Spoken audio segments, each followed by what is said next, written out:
So my name is Jonathan Roth, and it is a real pleasure. Mr. Bernier, we have not met until this very moment. Yeah, nice meeting you. Nice meeting you too. And I look forward to the chat. So my plan here is to have a few questions for Mr. Bernier, and then I think there's going to be an appetite for more from the audience. And I will go out to you and see what else we can toss your way.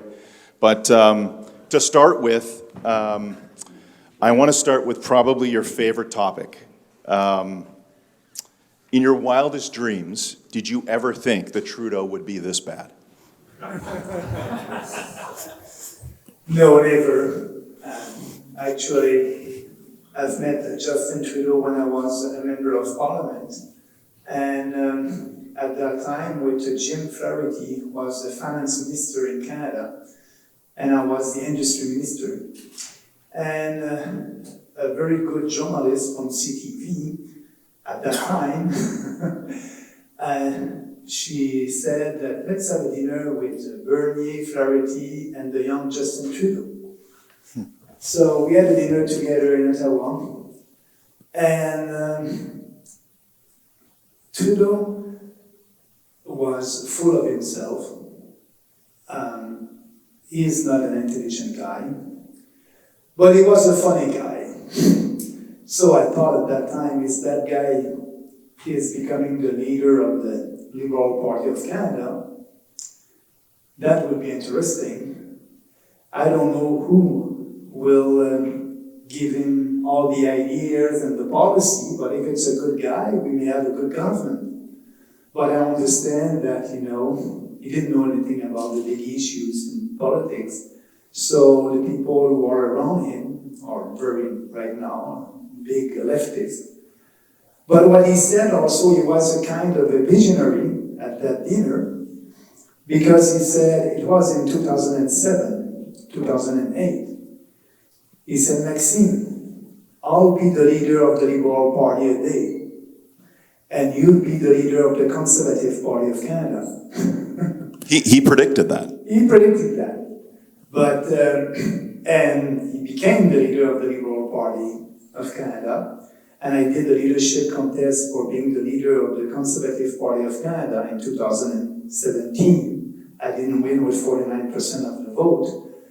But that was the best thing that I did, after that, creating the People's Party of Canada and pushing our ideas without any compromise. And some people told me at that time, Maxime, why not staying in the Conservative Party of Canada? You had 49% of the vote. You'll be the next leader. But I told them, I had 49% of the vote with the members of the Conservative Party of Canada. But at that time, we were 99 Conservative MPs in Ottawa. And when I did my leadership contest, I had the support of 4 of them on 99, including myself. Why I didn't have the support of my colleagues? Because I was speaking about ending supply management. It's a socialist system here for dairy, poultry, and milk. I was speaking about abolishing corporate welfare, subsidies to big corporations. And some of these MPs, they were in a riding where you have GM, that is receiving a lot of subsidies, and they told me, Maxime, I cannot support you because I won't be elected. Others said I cannot support you because I have a lot of dairy producers in my riding. So what I was saying was more, pro-libertarian and more for economic freedom. But when the night of that election, I was sitting in a room and I was waiting for the votes. And they said, we have a winner. Andrew Scheer, 51%. Maxime Bernier, 49%. And do you know what was my reaction at that time, sitting and looking at that? I was relieved. Why? Because I knew with 49% of the vote, I wouldn't have been able to do the reform because I didn't have the caucus on my side. I would have to do some compromise with my ideas. I didn't want to I did a campaign on strong free market ideas, and knowing that I don't have the support of my caucus, of 95% of them. So in politics, you need to have the support of your caucus. So I knew that, that would be very, I won't do it being the leader and try to implement your platform. I knew that it would have been impossible. So that's why I was relieved at that time. But the day after, when I knew that they cheated, I was mad. And I tried to also influence the leadership of the Conservative at that time. But, it's all about power, like I said. Trudeau wanted to be government, and he did everything, and now he's in government. And I strongly believe that what he said, that, Canada is a post-national state, I believe that he agrees with that. He believes in that. But for me, politics is more than just try to be elected. It's, we want to change the climate of opinion. And actually, that's the only climate change that I care about. And that's what we are doing, and that's why I'm very pleased that we decided to create a People's Party. Okay, so I'll just follow up to that then. There must be moments where you think to yourself, if you would have got that 51% and Scheer got the 49%, that you would be prime minister, even potentially today. Because I think there are many people that believe in a straight head-to-head matchup, you and Trudeau, that you would have won. You must think about that. Yeah, I did. I did, actually. But I will have the privilege at the next general election in 2025 to have a debate against Trudeau and Poilievre, and that would be interesting because, politics, it's all about, selling ideas. And I will have an opportunity to have a big platform that I didn't have. So, and I understand that I won't be Prime Minister of Canada after the next election. But, I'm 61 years old. Maybe a day I'll be Prime Minister of Canada. But that's not my end goal. My end goal is to be sure that we'll have a better society. And if our ideas are very popular, and the Conservative or the Liberals are stealing our ideas because they're so popular and they are implementing it, it's a win for me.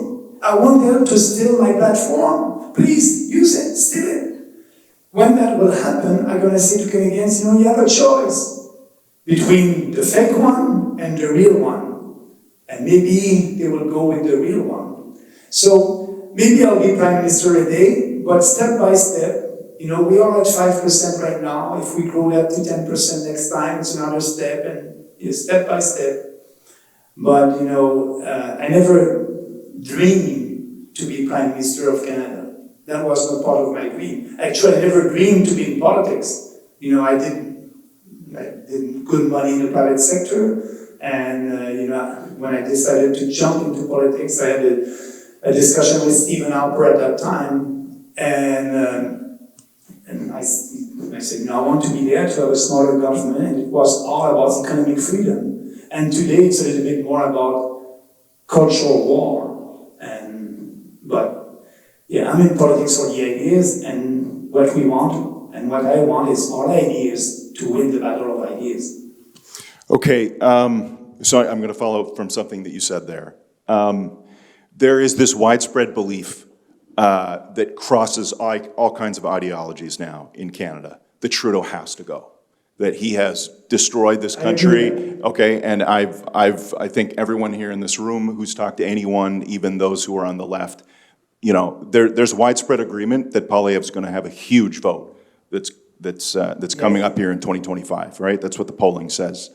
So here's the question, though, for you, is because to a certain extent you could play the role of, say, a Ross Perot, right, where Clinton would not have been president if Ross Perot wouldn't have won, right? Bush would have won that election. And because we have first past the post, you potentially are going to peel votes away from conservative candidates that would, for all intents and purposes, those voters would vote for the conservative candidate, and you could pull those votes away, and frankly, some Trudeau liberals could come up the middle. What is your reaction to that? Because I think there is a genuine concern about that. But you are blaming me because, maybe Poilievre is a bad leader and maybe Poilievre won't be able to be prime minister because of me. It's not my fault if Poilievre, is not able to sell his ideas and be prime minister. But actually, you're right about a lot of people want Trudeau to be gone. They want that, and I agree with that. So for us, it's a big challenge because before the next election, and I think that Poilievre will win.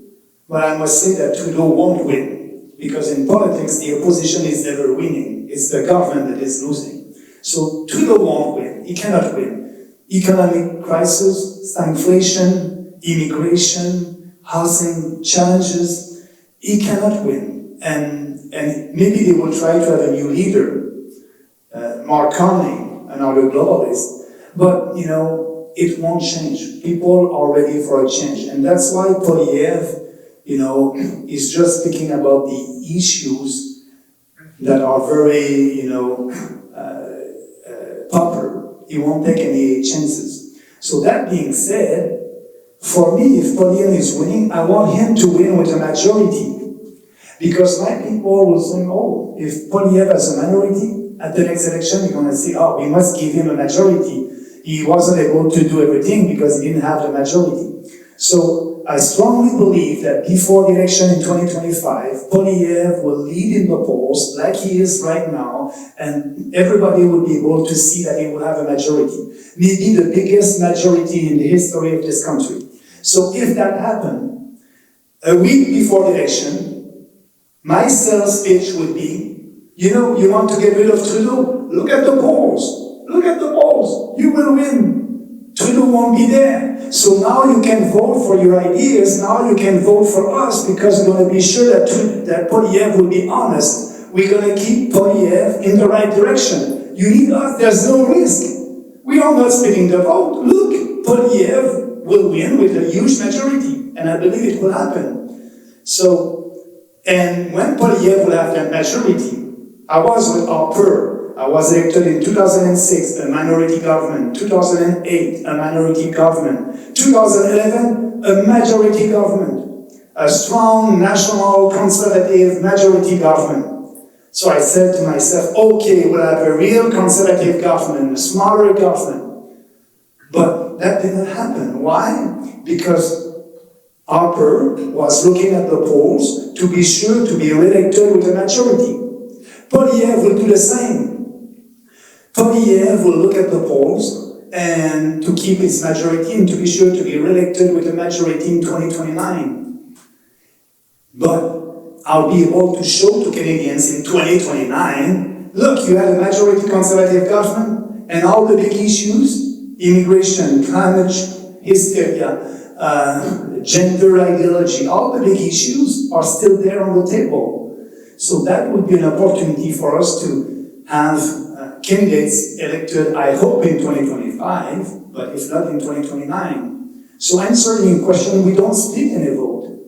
We don't because our platform is very different than the Conservative. We are the only real Conservative party in Canada.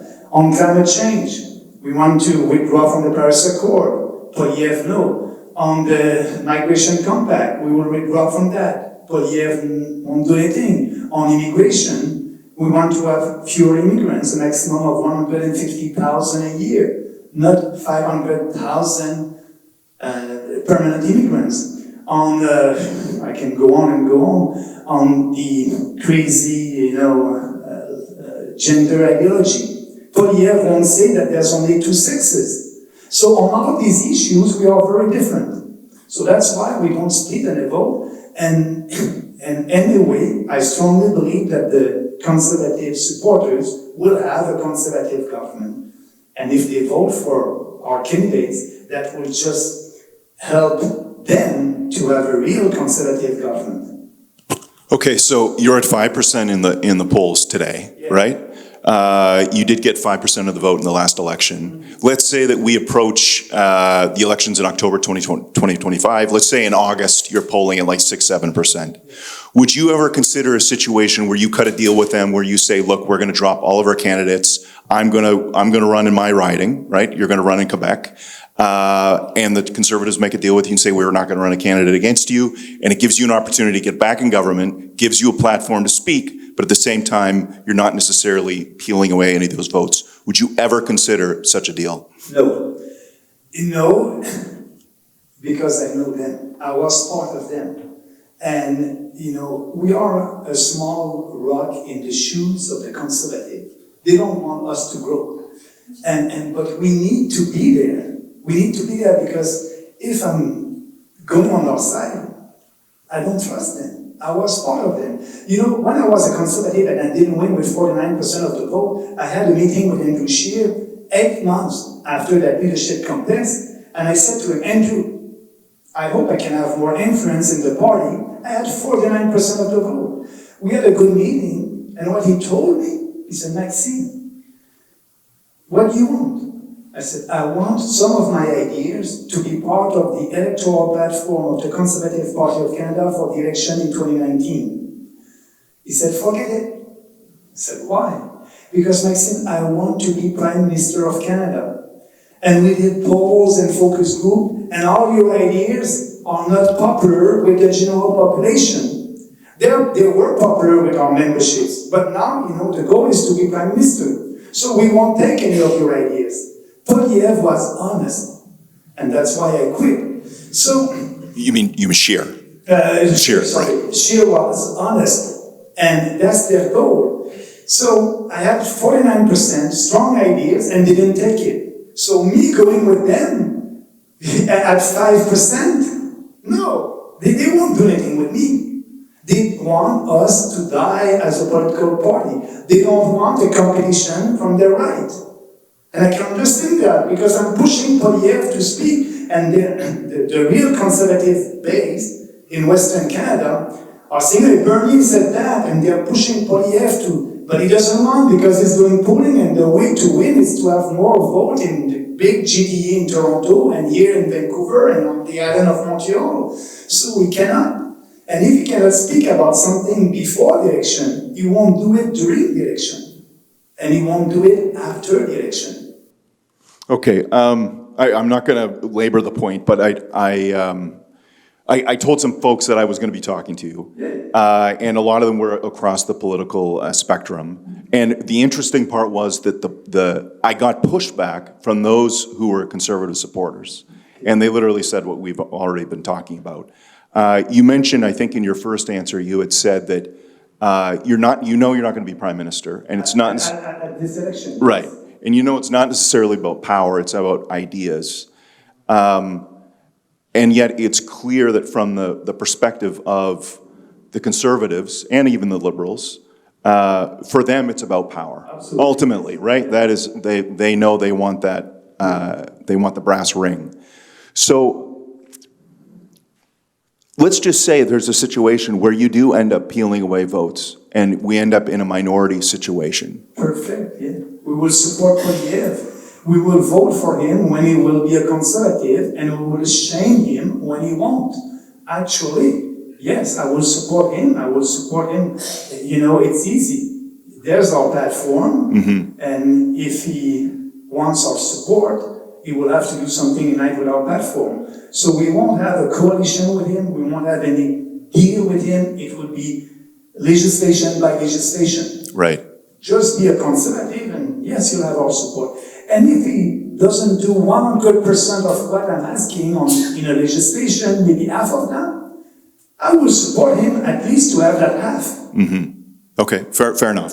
So you were in cabinet, and Polyev, I believe, was parliamentary secretary. Yes. So did you have any dealings with him, and what's your read on him as a leader? You've already said a few things, but what's your take? Polyev is a good guy, and yes, the way that he speaks, it's all by slogan. He's an expert of that. He was an expert at that time also. We had caucus, the Conservative caucus, every Wednesday at 9 o'clock. And when Pierre was, speaking at the caucus about one issue, it was very good to focus on the issue and, having a presentation that you guys say, oh, okay, I will remember that. And he's the same about that. He's very good about slogan. And the best slogan that I was used to say, we are the common sense party. We want to do a common sense revolution. But Polyev used it. And now, I cannot say that anymore. And why? Because he did focus group and survey. And if you speak about immigration, and you're saying, I have a common sense policy on immigration. If you're an open borders guy, that's your common sense. You agree with that. If you're, like me, you want fewer immigrants, that's your common sense. You agree with that. So saying it's a common sense policy on immigration, he's doing that on every subject. He's very good at it. So my challenge is to challenging that and more than going deeper than a slogan. But yes, Polyev is a good guy. You can have a beer with him, and he's a real family guy also. And he's a very good communicator.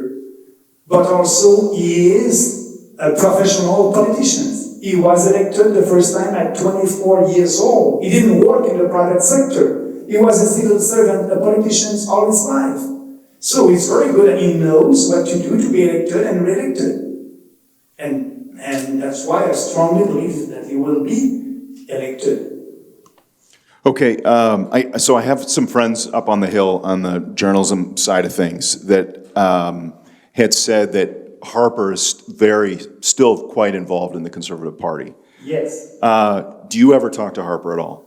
Not after my leadership. The last time I spoke with Harper, when I was supposed to win, it was all in 2017. It was always the news. Bernier will win, all the survey was saying that I'll be the next leader of the Conservative Party of Canada. So at that time, I called Brian Mulroney. And I asked Brian, I may win a week before the election for the leadership. I called Brian and I said, do you have any ideas? If I win, what I must do? He said, Maxime, first thing, you must call all the Conservative leaders across the country.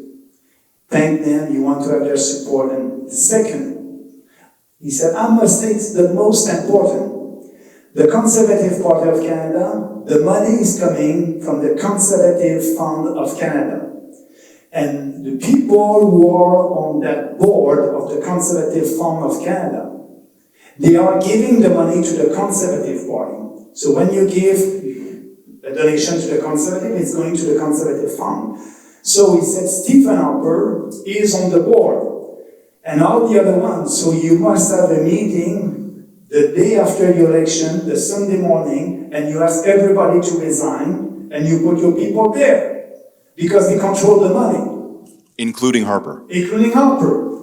So that was a week before.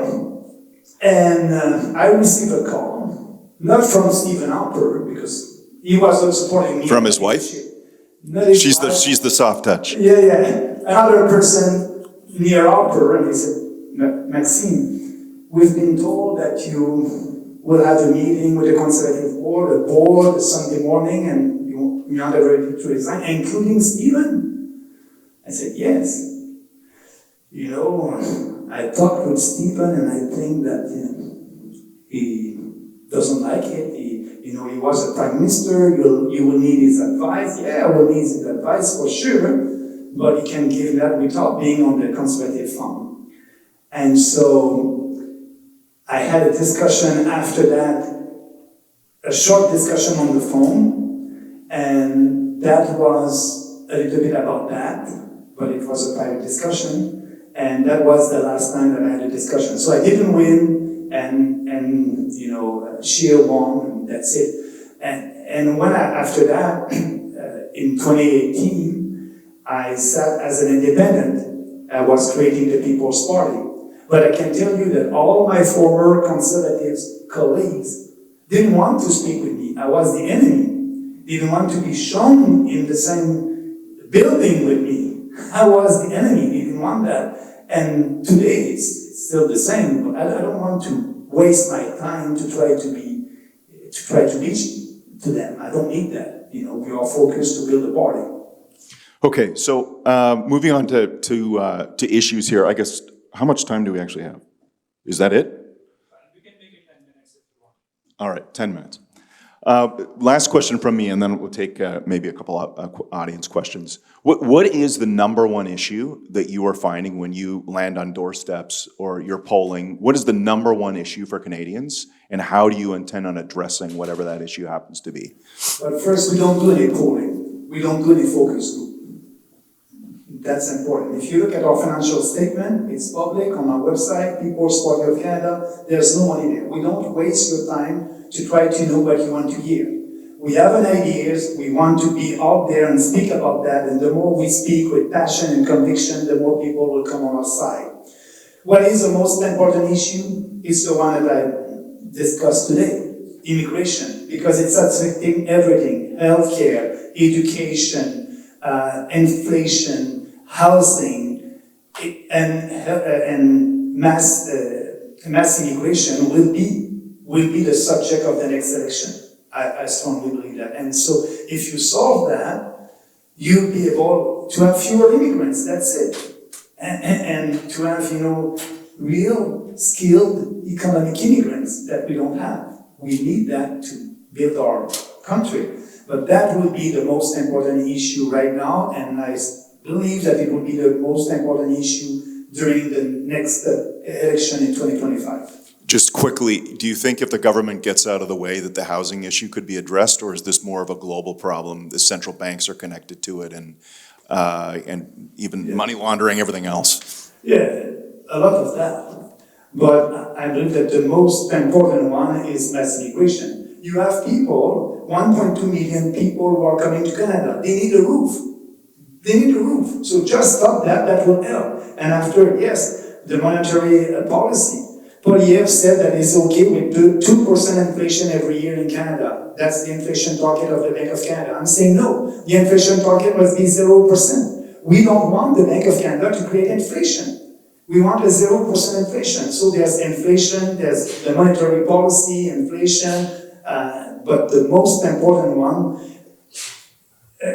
concerning the housing crisis is mass immigration. Okay. Any questions from the audience?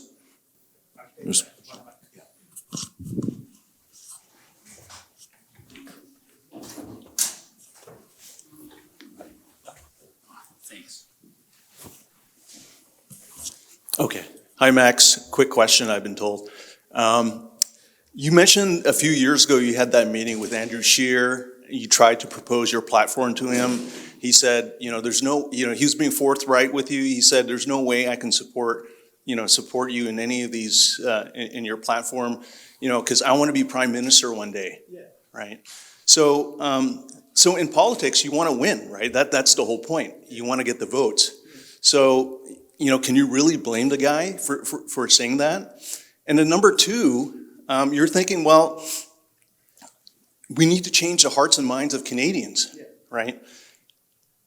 For the last few years, I've been trying to, among members of my family, I've been trying to tell them that, this whole COVID thing was overblown, it was overreached, the lockdown was, didn't matter, and I still can't convince them, right? Even after all the reports that have been coming out recently. So how do you expect to change the hearts and minds of Canadians on these issues? Yes, it will take time, for sure, it will. But we have great candidates across the country who are speaking the truth. So that it's one person at a time, and I'm patient. I'm patient. I know that we have the best vision. I know that, like COVID-19, when that happened, the lockdowns, the stay-at-home orders and all that, we were a minority. But after that, I did a couple of rallies. I was handcuffed and put in jail for 12 hours because I was, fighting for freedom in a park in Manitoba. So I did a lot of rallies with freedom fighters across the country. And after that, we had the Freedom Convoy, the truckers. So we were able to build the momentum, we, the truckers and everybody, and these governments look at that and say, oh, if we want to be re-elected, we need to stop all that. And they did it. So we won the battle of ideas on these draconian measures, but it took us 2 years.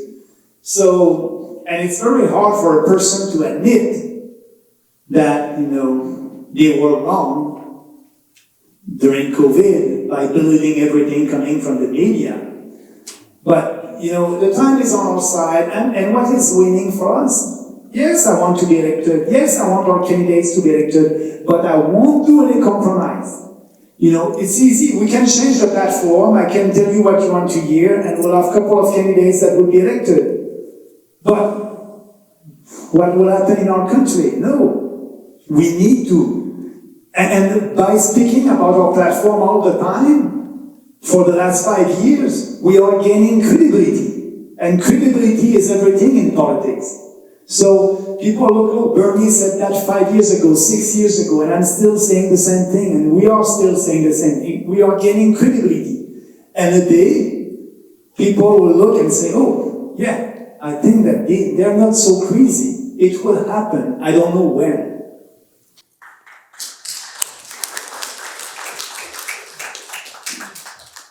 Thank you. It's me again. Question, sorry, to Jonathan. Jonathan, sorry, I don't understand why you're not brave enough.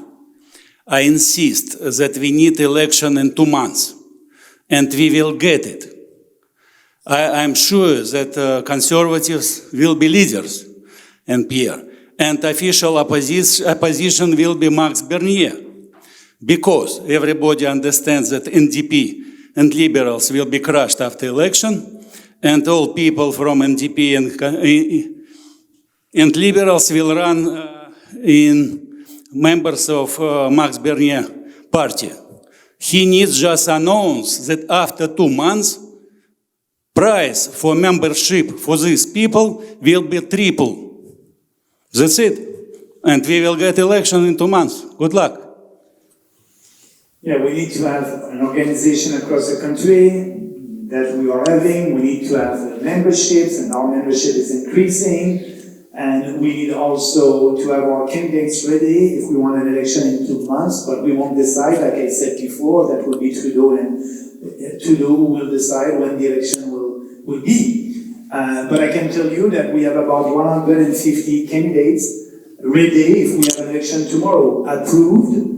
And our goal is to have a full slate of candidates before the end of this year. But yes, like you, I want the election, and I wanted the election yesterday.